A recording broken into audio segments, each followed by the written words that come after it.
اے بادل اتنا برسنا کہ نفرتیں بہہ جائے، انسانیت ترس گئی ہے محبتوں کے سیلاب کے لیے۔ ہمیشہ ہنستے رہو جیسے کھلتے ہیں پھول، دنیا کے سارے غم تم جاؤ بھول۔ چاروں طرف پھیلاؤں خوشیوں کے گیت، اسی امید کے ساتھ مبارک ہو بقرعید۔ السلام علیکم دوستو، کیسے ہیں آپ لوگ؟ امید ہے سب خیریت سے ہوں گے۔ اللہ آپ لوگوں کو ایسے ہی خوش رکھے۔ کل عید الاضحیٰ یعنی بقرعید ہے، تو آپ تمام ہندوستانیوں کو عید الاضحیٰ کی بہت بہت مبارکبادی۔ آج کا یہ عید الاضحیٰ اسپیشل ویڈیو آپ تمام دوستوں اور خاص کر ہمارے غیر مسلم دوستوں کے لیے لے کر آیا ہوں، تاکہ آپ سمجھ سکیں کہ آخر بقرعید میں قربانی کیوں دی جاتی ہے، اور یہ بھی بتانے والا ہوں کہ عید الفطر یعنی عید اور عید الاضحیٰ یعنی بقرعید میں کیا فرق ہے۔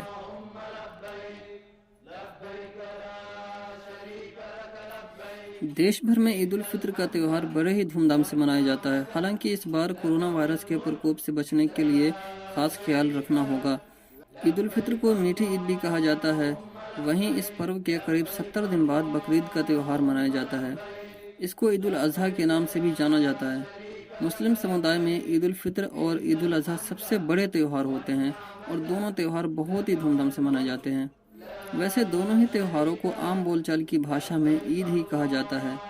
آئیے آپ کو بتاتے ہیں کہ عید الفطر اور عید الاضحیٰ یعنی میٹھی عید اور بقرعید میں کیا انتر ہوتا ہے۔ اسلامک کیلنڈر کے مطابق سال میں سب سے پہلے جو عید آتی ہے اسے عید الفطر یا میٹھی عید کہتے ہیں۔ اسے سویوں والی عید بھی کہا جاتا ہے۔ یہ عید روزہ ختم ہونے کے بعد منائی جاتی ہے۔ دراصل پہلی عید الفطر پیغمبر محمد صلی اللہ علیہ وسلم نے سن 624 عیسوی میں جنگ بدر میں فتح یعنی جیت ملنے کے بعد منائی تھی۔ روزے دار عید کے دن اللہ کا شکریہ ادا کرتے ہیں کہ گرمیوں میں انہوں نے روزے رکھنے کی شکتی دی ہے۔ عید کے دن ہر مسلمان کا فرض ہوتا ہے کہ وہ زکوٰۃ نکالے۔ زکوٰۃ ایک خاص رقم ہوتی ہے جس سے غریبوں اور ضرورت مندوں کی مدد کی جاتی ہے۔ اس دان کو زکوٰۃ الفطر کہتے ہیں۔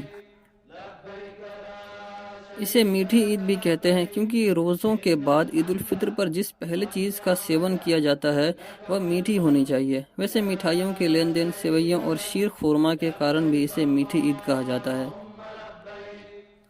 میٹھی عید کے 70 دن بعد بقرعید یعنی عید الاضحیٰ آتی ہے۔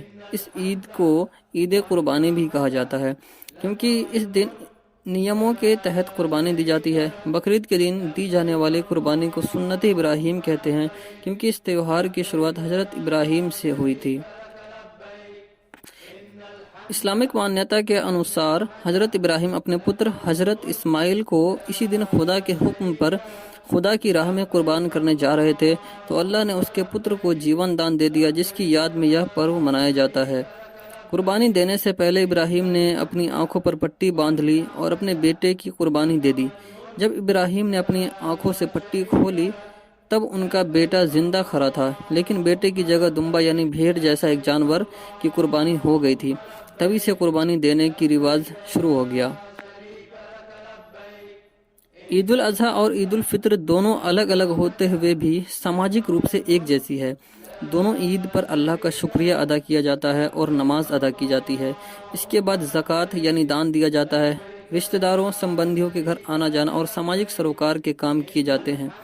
عربی بھاشا میں بکر کا ارتھ ہے گائے، لیکن ادھر ہندی اردو بھاشا میں بکری بکرا سے اس کا نام جڑا ہے، ارتھات ادھر کے دیشوں میں بکرے کی قربانی کے کارن اصل نام سے بگڑ کر آج بھارت، پاکستان و بنگلہ دیش میں یہ بقرہ عید سے زیادہ وکھیات ہے۔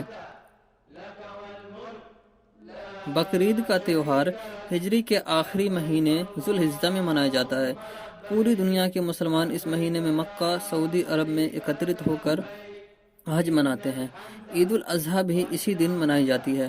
واستو میں یہ حج کی ایک انشیہ ادائیگی اور مسلمانوں کے بھاؤ کا دن ہے۔ دنیا بھر کے مسلمانوں کا ایک سموہ مکہ میں حج کرتا ہے، باقی مسلمانوں کے انترراشٹریہ بھاؤ کا دن بن جاتا ہے۔ عید الاضحیٰ کا ارتھ تیاگ والی عید ہے۔